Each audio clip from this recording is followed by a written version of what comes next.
Muy buenas noches, bienvenidos a Odisea. Estamos en una circunstancia, si se quiere, atípica en la vida pública argentina. El gobierno tuvo, como todos sabemos, el año pasado un triunfo electoral muy contundente, inesperado aún para los mismos protagonistas de ese triunfo, una gran alianza con la opinión pública que aún con altibajos se sigue manifestando en las encuestas. Y digo atípico porque no aparece frente a Macri o frente a Cambiemos lo que en la política sería un rival clásico, es decir, un partido, una fuerza política con candidaturas más o menos competitivas.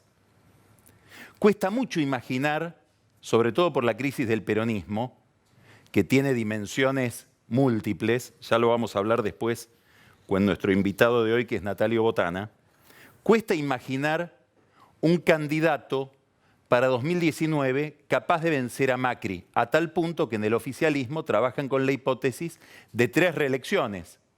La reelección de la fórmula Macri-Michetti sin tocarla, la reelección de la fórmula Vidal-Salvador sin tocarla y eventualmente Horacio Rodríguez Larreta, Diego Santilli. Digo eventualmente porque si Santilli termina repitiendo como vicejefe de gobierno de la ciudad de Buenos Aires, recibirá una muy mala noticia porque el estatuto porteño le impide postularse después como candidato a jefe de gobierno del 2023.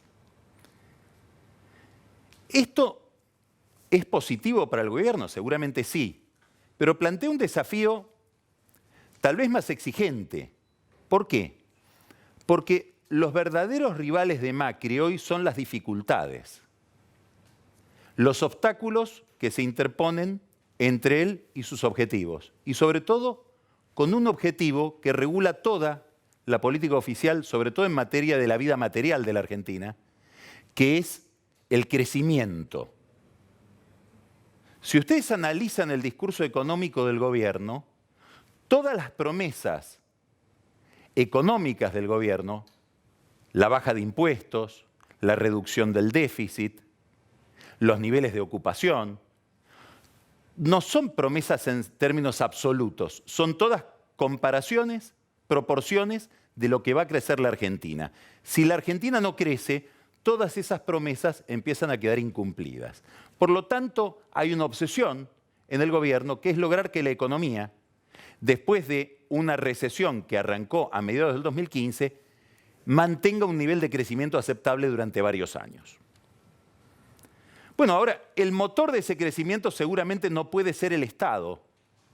Aun cuando a Macri le gustara, si fuera un hombre muy estatista, se vería incapacitado o imposibilitado de usar ese motor para que crezca la economía porque el nivel de gasto público ya llegó a niveles de saturación.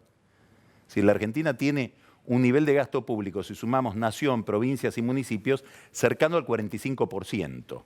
Esta es una de las razones por las cuales es muy difícil tener crecimientos espectaculares, del 6, del 7%, como había antes de que este Estado se hubiera encargado de llegar a la dimensión que llegó. Quiere decir que si el motor no es el Estado, se necesita de la actividad privada, se necesita de la inversión privada, nacional o extranjera, la que sea. Y para lograr o atraer esa inversión, el gobierno debe remover 2 grandes obstáculos o replegar 2 límites. Uno, ya lo hablamos, un enorme gasto público que implica una enorme carga impositiva. El otro, un alto costo laboral. Si miramos estos 2 problemas desde una perspectiva general histórica, bueno, entonces Macri no se enfrenta a un candidato, no se enfrenta a una fuerza competitiva, pero se está enfrentando a 2 inercias históricas importantísimas, porque la Argentina trae estos problemas, el problema de un mercado laboral muy rígido, con presencia de sindicatos muy fuertes, fortalecidos también por la inflación, y un Estado muy gigantesco, una carga tributaria muy alta, un problema fiscal histórico. Bueno, estos son problemas que arraigan mucho más allá del kirchnerismo, son problemas de décadas, son problemas seculares del país. Entonces estamos ante un Macri que enfrenta estos problemas estructurales y que los va tomando a partir del capital político que consiguió en las elecciones, modelando una agenda. Ya sabemos que parte de esa agenda ya se tramitó. Hubo una reforma fiscal importante, pactada con los gobernadores peronistas sobre todo, una reforma muy importante, probablemente mal explicada, después vamos a hablar con Marcos Buscaglia de esto porque esto está haciendo ruido afuera, de política monetaria en cambiaria, se cambió la política del Banco Central. Esto está disimulado porque sigue estando Federico Sturzenegger, pero está ejecutando una política distinta que presta más atención ahora al crecimiento de lo que lo prestaba antes. Otro régimen de tasas, otro costo del dinero y otro precio para el dólar, que hoy tocó de nuevo un récord. Quiere decir que la política antiinflacionaria ya no está confiada en la política monetaria solamente, sino que el gobierno tiene que poner foco en otra cuestión, la puja salarial. Y aquí es donde los sindicatos, la tensión con los sindicatos, se transforma en un problema central para el destino de Macri. ¿Por qué? Porque Macri necesita una alianza sindical que le permita hacer algo que, dada la experiencia argentina, es casi prodigioso. Pactar salarios de acuerdo con la inflación que se supone va a venir y no con la inflación que ya sucedió. Ejemplo histórico. Este fue el corazón de los dichosos pactos de la Moncloa, que permitieron que en España la inflación se redujera drásticamente en un año. Bueno, este es el prodigio que está intentando Macri.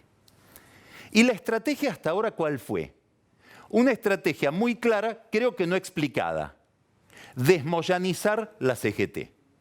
El gobierno había llegado a la conclusión, a mi juicio acertada, de que con los moyanos dentro de la CGT era imposible un acuerdo sindical.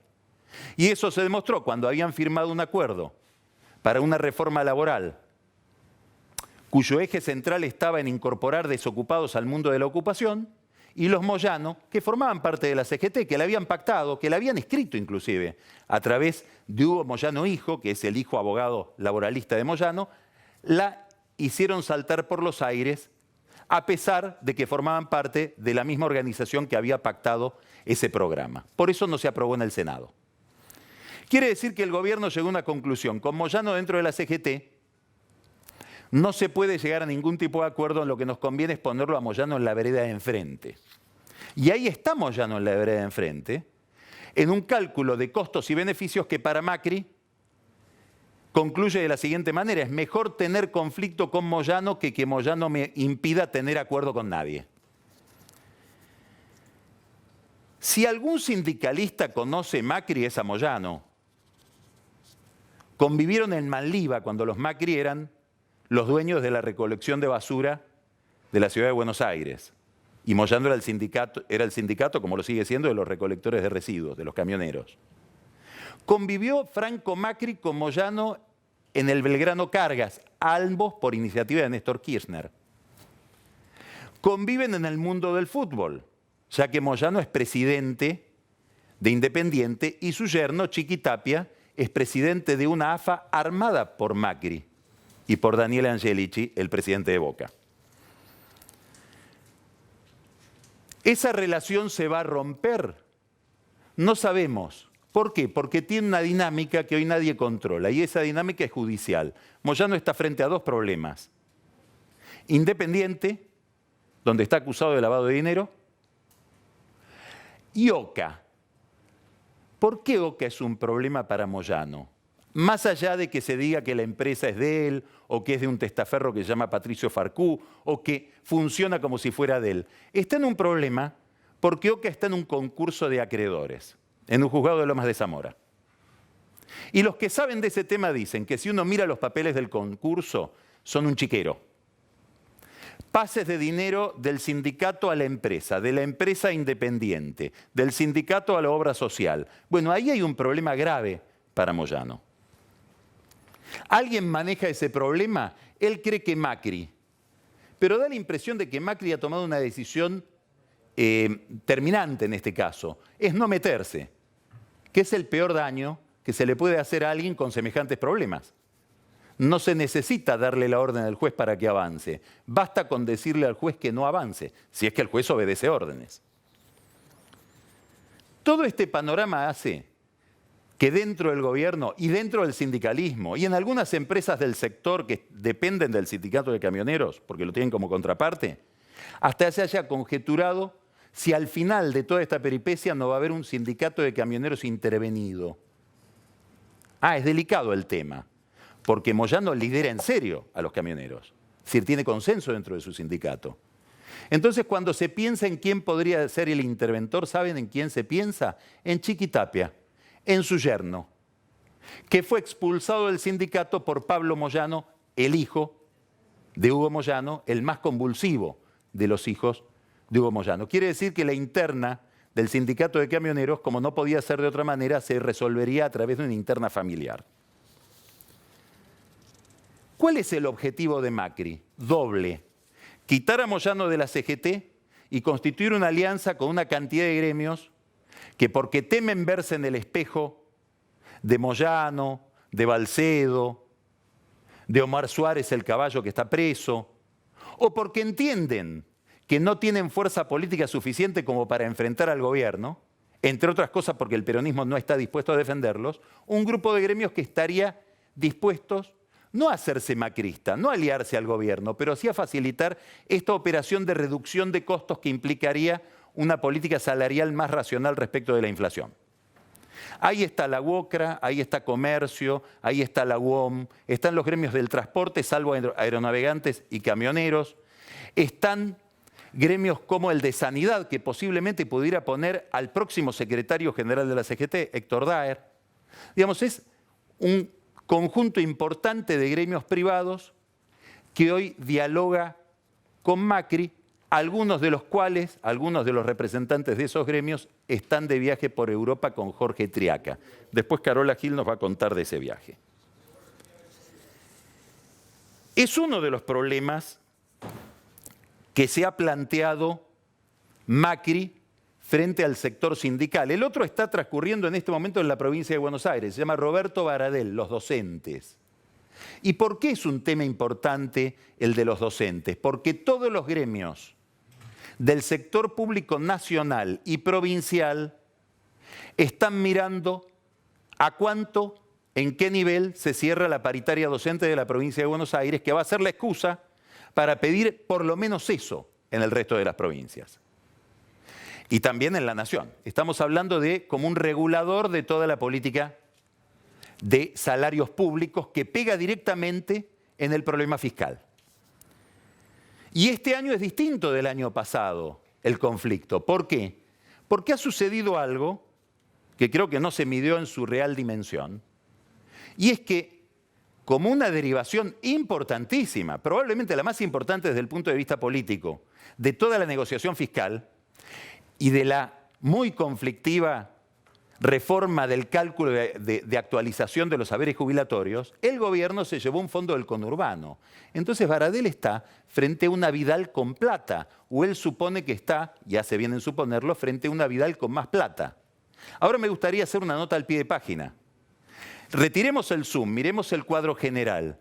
Quiere decir que Macri está moviendo la frontera del poder sindical o intentando moverla y dando una batalla en el conurbano. Estamos hablando de dos peleas muy importantes para lo que es la historia de la política argentina y muy importantes para lo que es la identidad del peronismo. Conurbano, que es para donde fue inventado el peronismo, y sindicatos, que fueron, como decían tradicionalmente ellos mismos, los sindicalistas, la columna vertebral del movimiento. Probablemente no se advierten estos movimientos, estos desplazamientos que hay hoy en la escena pública, porque el gobierno tampoco los explica demasiado, probablemente los quiera ocultar. Prefiere hablar de otras cosas. No es este el tema sindical o el tema fiscal con la reforma que se realizó en diciembre el único capítulo de esta reducción de costos que quiere realizar Macri. Hay otro capítulo para lo fiscal muy importante que lo estamos viendo en estos días, y es un cambio en la conducción de la AFIP. Ese cambio se preveía porque ya Alberto Abad se quería ir desde diciembre, en enero estuvieron evaluando sucesores, buscaron a un directivo muy importante de una multinacional de telecomunicaciones que dejó esa empresa, bueno, prefirió no ir a la actividad pública, buscaron a un hombre del mundo académico de una universidad privada, muy importante también, finalmente no se concretó y Macri optó por un funcionario de su propio gobierno, que se llama Leandro Cuccioli. Va a ser el jefe de los sabuesos de la AFIP. Subrayo sabuesos porque Cuccioli en italiano es cachorros. Sabuesos, si ustedes quieren. Bueno, ¿quién es Cuccioli? Es un hombre que llega a la jefatura de gabinete en un lugar de segunda, tercera categoría y empieza a dar resultados que a Macri lo impactan. Sobre todo uno. Fue el que negoció el enredado conflicto de reparto de negocios y poder entre las telefónicas y Clarín para todo el sector de telecomunicaciones. Cuando Macri vio que se resolvió ese problema, dijo, ¿quién es este Cuccioli? Hace poquito estuvo a punto de irse del gobierno, llevado por un fondo privado, lo convencieron de que se quede y finalmente ahora Cuccioli es el que tiene a cargo una tarea estratégica. ¿Por qué? Porque para la cabeza del gobierno, si se lograra mejorar la administración impositiva, sobre todo a través del software, en un mundo donde el Big Data domina todo, si se lograra eso, se podría reducir por mejora en la eficiencia de recaudación tributaria un punto del déficit, un punto del PBI en materia de déficit. Importantísimo. Y se terminaría con una gran injusticia, que es el subsidio de los que pagan impuestos a los que no pagan impuestos, que puede ser el 35% de los contribuyentes. Es decir, estamos también frente a otro problema de larga duración, que se lo encargan al señor Cuccioli, ahora encargado, ahora responsable, de moverse en esas arenas movedizas de la AFIP, donde descubrimos que hay bandas que prestan servicios por izquierda para beneficiar a empresas, contribuyentes, etcétera, o que venden información, como sucedió con el caso de quienes fueron los que blanquearon dinero. Sigue la lista, nos encontramos con procesos de desregulación, decretos de desburocratización y un tema que no vende periodísticamente, que no tiene sex appeal, que puede ser aburrido, pero que también tiene que ver con un eje central de la vida pública del país. Esta semana va a haber una reunión muy importante entre los representantes de la Unión Europea y los representantes del Mercosur. Sobre todo, la voz cantante la llevan técnicos de Itamaraty, brasileños, de la Cancillería brasileña. Macri está convencido de que el gran obstáculo para un acuerdo de comercio que integre Mercosur con la Unión Europea fue removido en su reunión con Macron. Francia, en la protección de su sector agropecuario, siempre fue una piedra para avanzar en este acuerdo. Y ahora quedaría Brasil y determinadas pretensiones de la industria automotriz brasileña para que esto se pueda cerrar. Para muchos economistas dentro del gobierno esto equivale al acuerdo con los holdouts o más. No es algo, no es un gol, no es un episodio, es el desencadenante de un proceso que enfrenta a Macri sigilosamente, tácitamente, con otro obstáculo, la tendencia de grandes empresas y sectores empresariales argentinos a vivir bajo la protección de un Estado que los priva o los salva de la competencia.